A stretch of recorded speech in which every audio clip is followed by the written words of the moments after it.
My primary genre will be indie. This then allows me to be as creative as possible while still within one genre. A subgenre I could pick is indie rock. This allows me to add certain elements that other rock magazines have used to make my magazine more appealing and to fit a wider audience. I aspire my magazine to have the same popularity as Q, yet the individualism and style of Vibe and The Fly. I could do this by using these as influence, but also adopting my own style to make sure it's my own magazine. I would like to use gels and different coloured backgrounds to express the unique aspect my magazine will hold in order to fully portray the genre of indie. On my magazine I will include lots of different bands and artists and information on gigs. This is generally what appears in the magazines, but I will focus on the gigs and bands that are indie. The codes and conventions of a magazine will all apply to my magazine. I will use a front cover, contents page and article.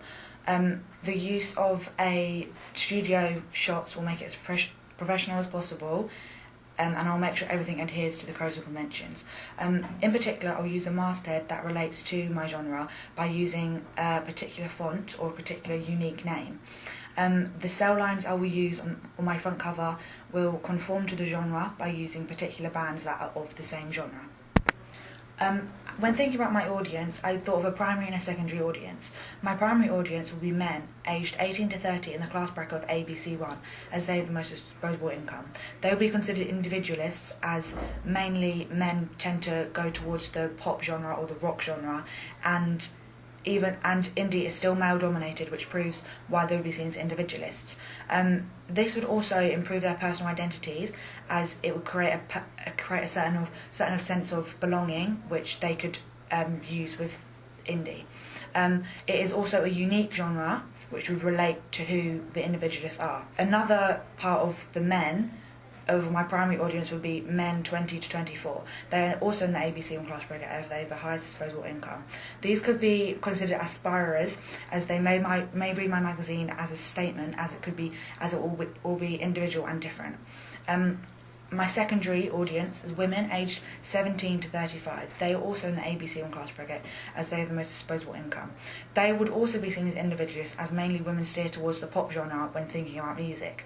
The women could be alienated, as indie is a male-dominated genre, yet there's also an amount of women who do like this genre, hence why they were called individualists. It's interesting to see how there's a group of women aged 18 to 22 in the ABC1 class bracket that are explorers that could also enjoy my magazine. They could be discovering the genre through my magazine and value the difference of my magazine. These could also apply to students, which is why it is a younger demographic. The uses and gratifications that apply to my audience would help them to enjoy my magazine, as my magazine would give them lots of information about gigs and information on their favourite bands and favourite artists. This would help them gain information on who they like and how to develop their own personal style.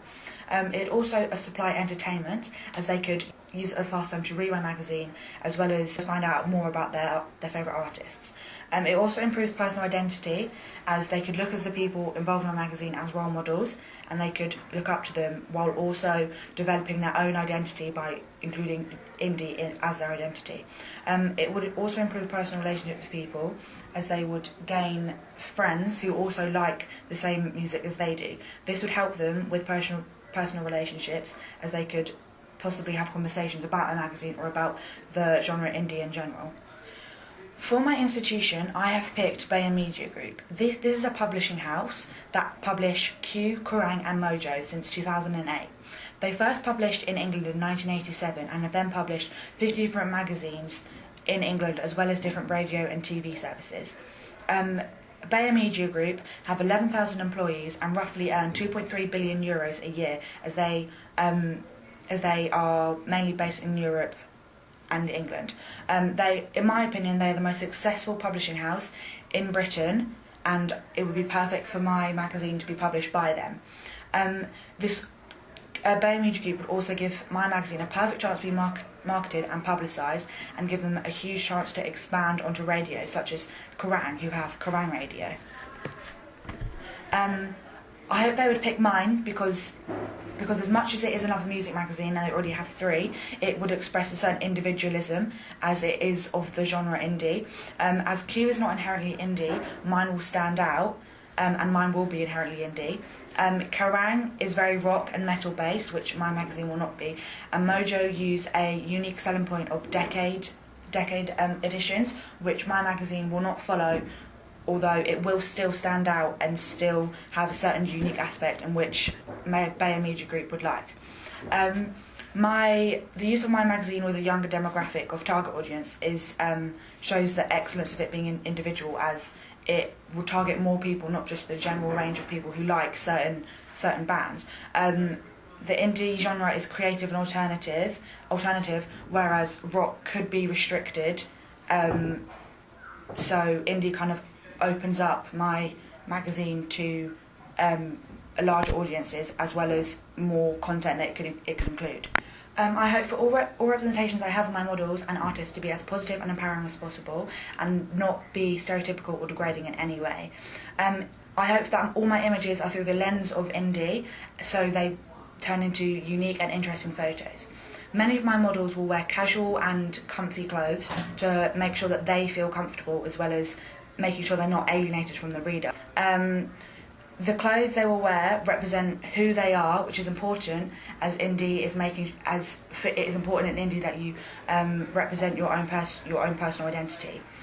Props I could use would be a guitar or the use of a chair and a stool, which shows the range of photos I could collect, as well as the range of ideas I have in my magazine.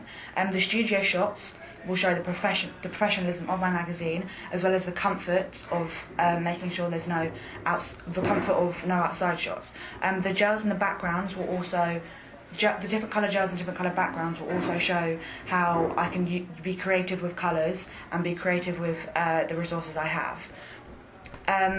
The way they were posed will be in a simple way, and they will not be put in any uncomfortable positions. So with the use of a chair, I could use different angles, such as high or low angles, and I could even use some like bird's eye or worm's eye. I hope not to conform to any gender stereotypes, as images will be only for my magazine. As we often see that sometimes men and women are either sexualised or have a particular body image, I hope to not conform to these standards and to make my own magazine and make it as less degrading or stereotypical as possible. I feel that when there's no stereotypes, it helps representation and it helps the personality of each individual artist.